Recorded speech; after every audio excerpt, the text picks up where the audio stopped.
the loft options to help you adjust that and fine tune it, make that just like a no-brainer versus this. So if you're serious about golf, don't probably play this iron.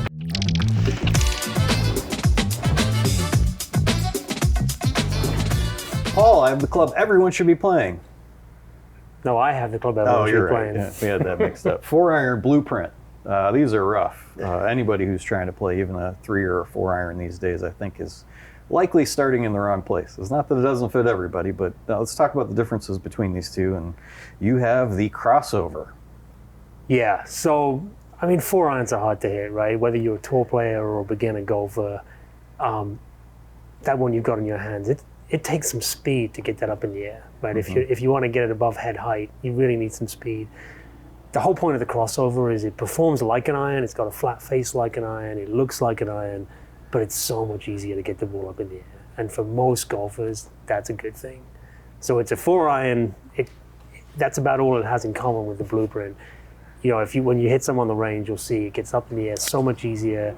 It's bigger, it's more forgiving. You know, very few players are really precise finding the middle of the face with their 4-iron. So you want a bit of forgiveness packed in there so that even when you don't quite catch it, it gets up there, it gets out there. More forgiving, easier to get up in the air. Still doesn't spin too much, so you can get that kind of somewhat easy distance with it.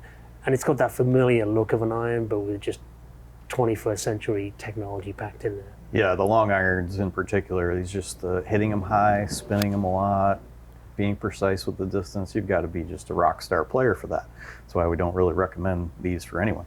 They look nice if you're accustomed to these tiny little blade irons, but that crossover is built into it. And you've got some tech built in beyond just the club head itself, and the black finish looks a lot better than the long iron here, but you've got some adjustability to that one. We did, and so in our new iCrossover, we've added adjustability. Yeah. It just makes it so much easier during the fitting, or even, you know, for the golfer to use at home.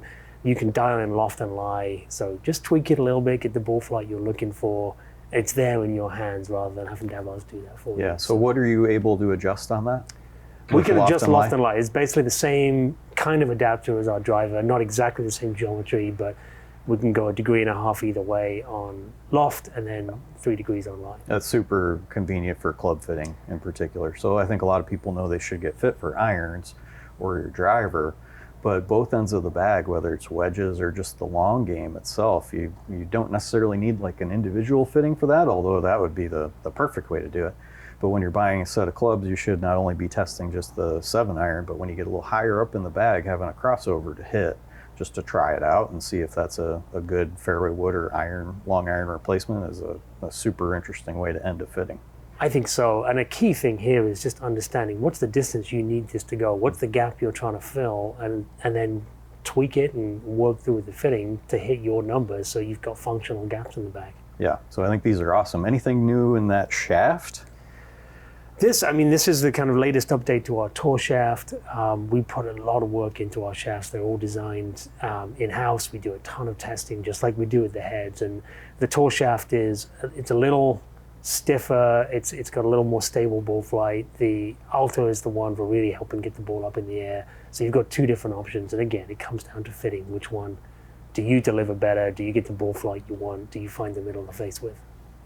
Yeah, so it's an easy choice between hitting this blueprint 4-iron, which is really nice for 5 people in the world, or having some adjustability in a crossover that's got some shaft tech built into it and a couple different options to launch it real high or really low, or not really low, but lower, and the loft options to help you adjust that and fine tune it, make that just like a no-brainer versus this.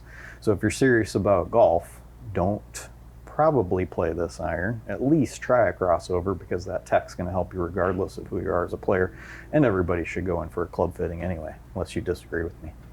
Exactly, everyone should go for a club fitting. So check these out, the blueprint iron for nobody, crossover for everybody. Thanks for watching.